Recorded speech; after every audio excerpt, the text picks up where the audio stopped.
A key focus of the new codes is the whole aspect of supply development and the requirement to have a supply development plan in place. I think that's an excellent strategy of the new DTI codes.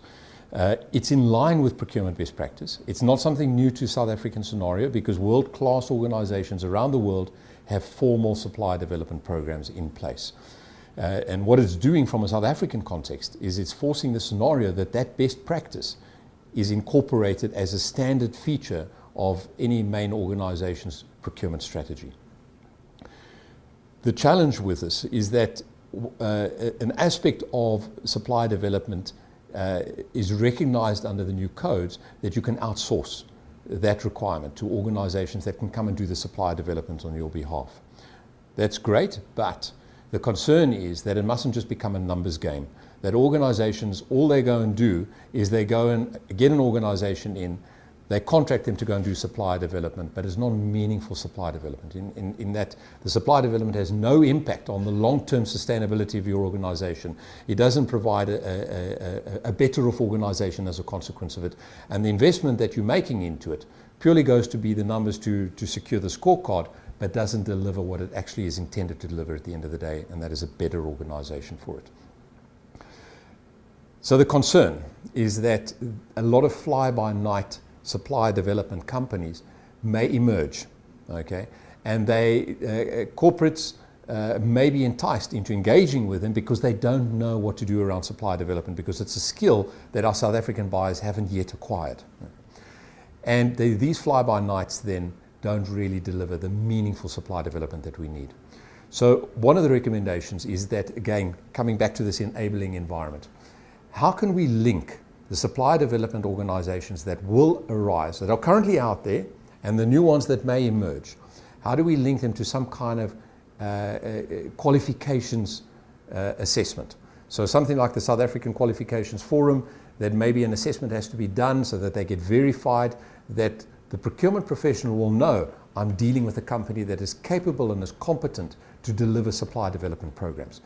Otherwise, we're not going to know, and we'll end up using fly-by-nights that don't deliver meaningful change in our organizations. So I think that's one of the other concerns that we'd like to post out there for debate on the LinkedIn forum, is how do we make sure that these organizations that will emerge and that are currently out there will be accredited organizations to deliver supply development programs.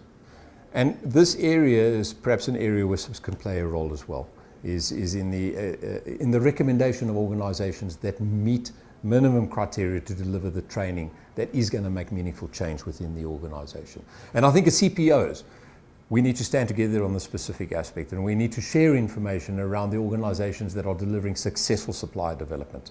And through that, perhaps even through our body of CPOs, create an informal group of organizations that will help drive meaningful change.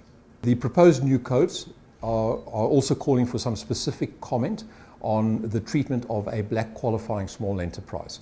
Now, what is classified as a black qualifying small enterprise would be an organization that is as a level of black ownership and turns between 10 and 50 million rand a year.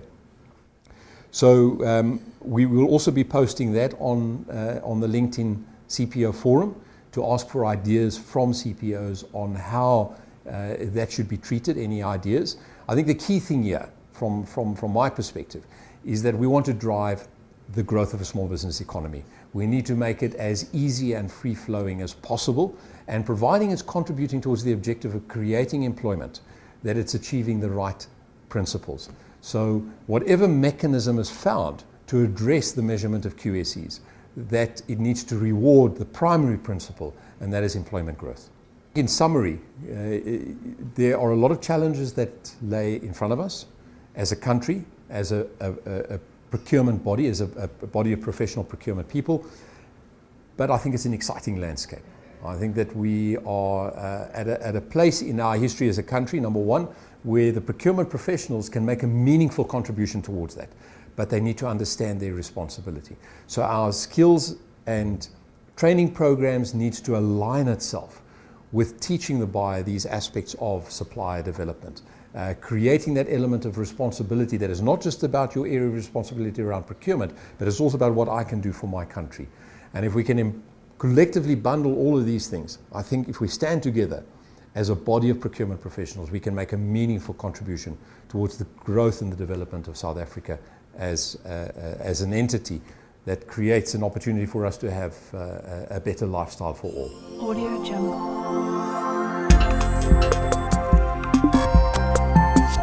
Audio Jungle.